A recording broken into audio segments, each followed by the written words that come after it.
त्वमेव सर्वं खल्विदं ब्रह्मासि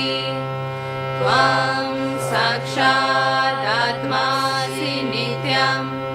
हृदं वच्मि सत्यं वच्मि त्वं माम् वक्तारम् श्रोतारम् दातारम् धातारम् नूतनम् शिष्यम् पश्चात् पुरस्तात् अवोत्तरात् दक्षिणात् चोद्रात् अवाधरात् सर्वतो मां पाहि पाहि समन्तात् त्वं वाङ्मय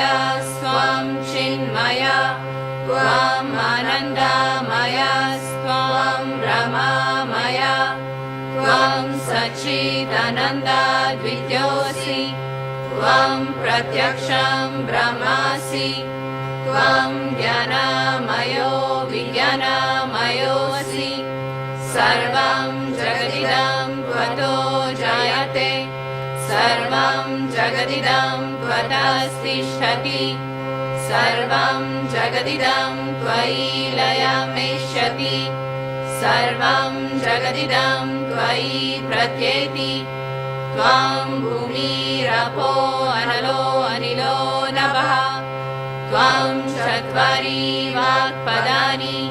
त्वं गुणत्रयातीतः त्वं देहत्रयातीतः त्वं कालत्रयातीतः त्वं मूलाधारस्थितोऽसि नित्यं त्वं शक्तित्रयात्मकः त्वं योगिनो जयन्ति नित्यं त्वं ब्रह्मा स्वं विष्णु स्वं रुद्रा स्वं इन्द्र स्वं अग्नि स्वं वायु स्वं सूर्य स्वं चन्द्रमा स्वं ब्रह्मा भूर्भुवः स्वरों गणादीं पूर्वमुच्चार्य वर्णादीं तदनन्तरम् अनुस्वारः परातरः अर्धेन्दुलसितं तारेण रुद्धम् एतत्तवमनुस्वरूपम् गकारः पूर्वरूपम् आकारो मध्यमरूपम् अनुस्वाराश्चान्त्यरूपम् बिन्दुरुदररूपम् नादः सन्धानं सहिता सन्धिः सैषा गणेश विद्या गणका ऋषिः निषद् गायत्री छन्दः गणपतिर्देवता ॐ गं गणपतये नमः एकदन्ताय विद्महे वक्रतुण्डाय धीमहि तन्नो दन्ती प्रचोदयात् एकदन्तं चतुर्हस्तं पाशमङ्कुशधारिणं वरदं च वरदं हस्तैर्बिभ्रणं मूषध्वजं रक्तं लम्बोदरं शूर्पकर्णकं रक्तवाससं रक्तगन्धनुलिप्ताङ्गं रक्तपुष्पैः सुपूजितं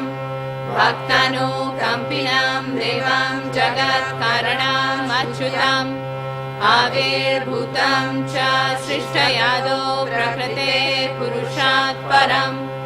एवं ध्यायति यो नित्यं सः योगी योगिनां वरः नमो व्रातपतये नमो गणपतये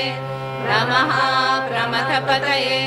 नमस्ते अस्तु लम्बोदराय एकदन्ताय विघ्ननाशिने शिवसुताय श्रीवरदामूर्तये नमो नमः साक्षात् श्री आदिशक्ति